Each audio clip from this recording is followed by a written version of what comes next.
Anyway, এই আদেশটি অন্তর্বর্তীকালীন সরকারের অন্তহীন একটি প্রতারণার দলিল।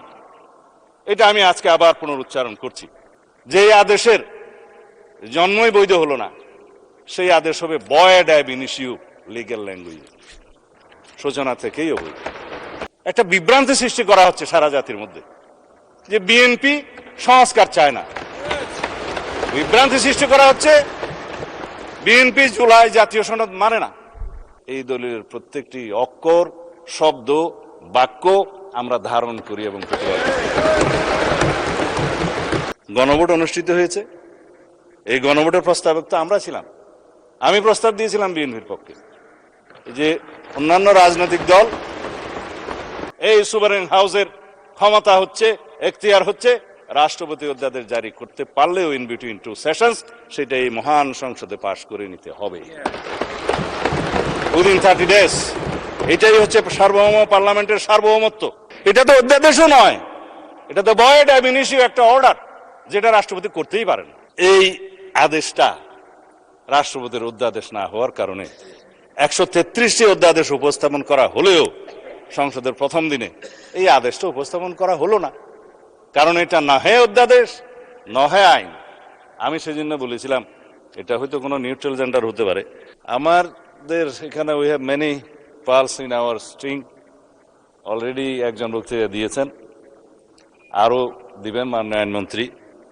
আমি না দিলে অনেক সময় খুশি হয় অনেকে।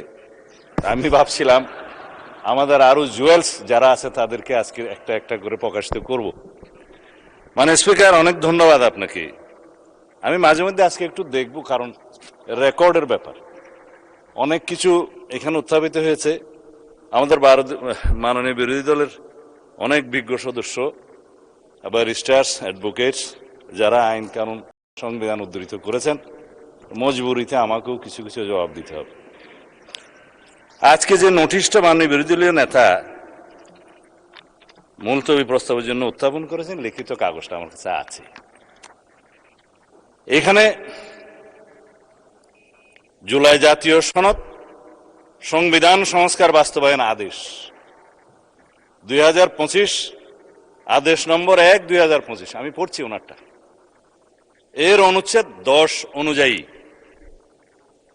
সংবিধান সংস্কার পরিষদের অধিবেশন আহ্বান প্রসঙ্গে, এটাই হচ্ছে আজকের ফ্যাক্টিং ইস্যু, আলোচ্য বিষয়।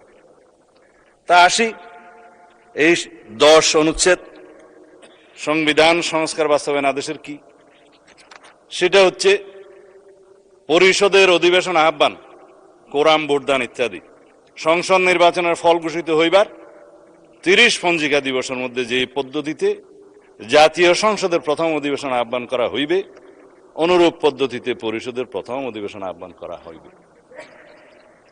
এটা একটি আদেশ। তাদের বক্তব্য অনুযায়ী এই পরিষদের অধিবেশন কেন রাষ্ট্রপতি আহ্বান করলেন না? এবার সংবিধানে আসি।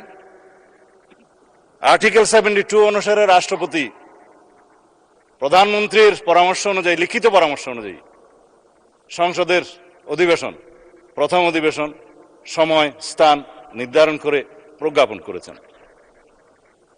আর্টিকেল 73 অনুসারে তার ভাষণ দেওয়ার কথা, তিনি এখানে ভাষণ দিয়েছেন।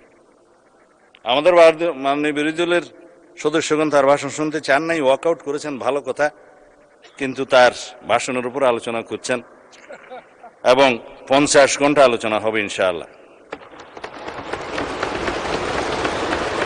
মাননীয় মহামান্য রাষ্ট্রপতির কাছে সংবিধান অনুযায়ী আমাদের কোনো কোনো সদস্য এখানে আছেন, উপদেষ্টা হিসেবে শপথ নিয়েছেন।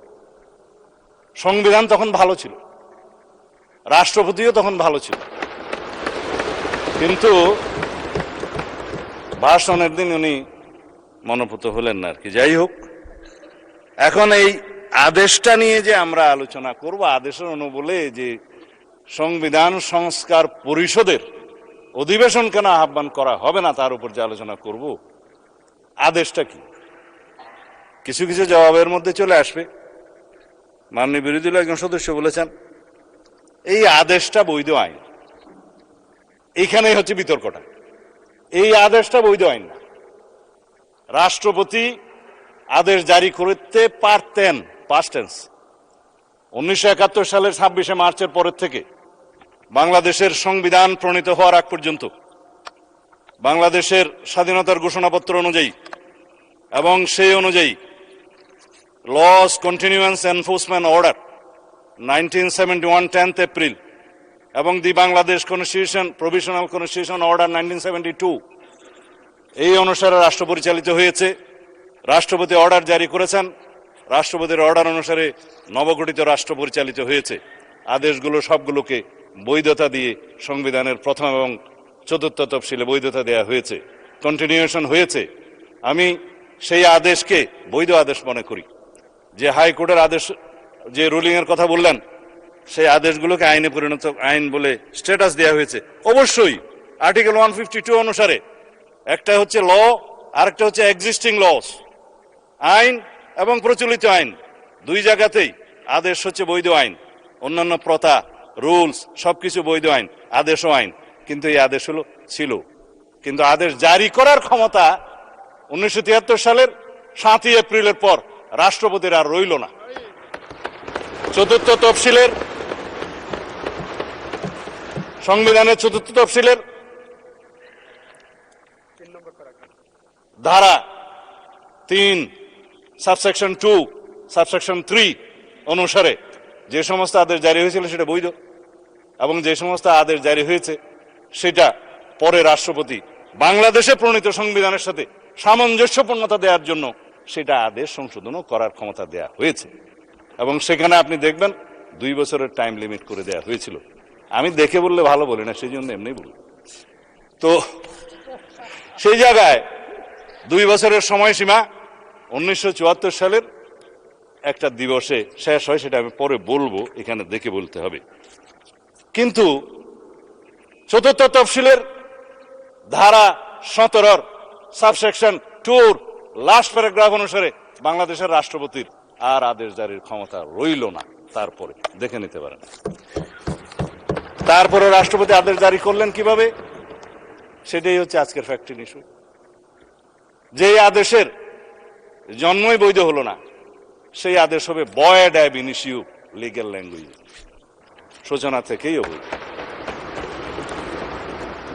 এইবার বক্তৃতায় আসি। মাননীয় স্পিকার, এই আদেশটা রাষ্ট্রপতির অধ্যাদেশ না হওয়ার কারণে 133টি অধ্যাদেশ উপস্থাপন করা হলেও সংসদের প্রথম দিনে এই আদেশটা উপস্থাপন করা হলো না, কারণ এটা না হয় অধ্যাদেশ, না হয় আইন। আমি সেজন্য বলেছিলাম এটা হয়তো কোনো নিউট্রাল জেন্ডার হতে পারে। এনিওয়ে, এই আদেশটি অন্তর্বর্তীকালীন সরকারের অন্তহীন একটি প্রতারণার দলিল। এটা আমি আজকে আবার পুনরুচ্চারণ করছি। এই আদেশের 10 ধারা অনুযায়ী সংবিধান সংস্কার পরিষদের যে অধিবেশন আহ্বান করার কথা আমাদের মাননীয় বিরোধী দলীয় নেতা উত্থাপন করেছেন, সেইটা ফ্যাক্ট ইস্যু সম্পর্কে আমি আজকে বলে ফেললাম। এখন রাষ্ট্রপতি যে রাষ্ট্রপতি 72 অনুচ্ছেদ অনুসারে যে সংবিধানের নির্দেশ, মানে বিধান অনুসারে প্রধানমন্ত্রীর লিখিত পরামর্শ অনুযায়ী এই মহান জাতীয় সংসদের অধিবেশন আহ্বান করেছেন, স্থান এবং সময় নির্ধারণ করেছেন, সেটাও বলেছি। কিন্তু সংবিধান সংস্কার পরিষদের কি কোনো অস্তিত্ব এখন আছে, যে রাষ্ট্রপতি কোন বিধান বলে এই অধিবেশন আহ্বান করবেন? এই আদেশ, যে আদেশটা ভয়েড অ্যাব ইনিশিও, সেই অনুবলে কি রাষ্ট্রপতি কোনো ক্ষমতা প্রাপ্ত হলেন? হ্যাঁ, যদি আমরা এখানে সবাই সম্মত হতাম, সংবিধান সংশোধন হয়ে যেত, সেখানে রাষ্ট্রপতিকে ক্ষমতা দেয়া হতো এবং রাষ্ট্রপতি সেই অনুসারে সংবিধান সংস্কার পরিষদের গঠন করতেন। সংবিধানে আসতো, ফর্ম আসতো 3য় তফসিলে 148-এর বিধান অনুসারে। সেই ফর্ম অনুসারে যিনি শপথ পরিচালনা করতে পারতেন, তিনি তার নির্ধারণ হতো, সেটি স্পিকার হোক, রাষ্ট্রপতি হোক বা প্রধান নির্বাচন কমিশনার হোক। তারপরে সেই প্রশ্ন আসতে পারত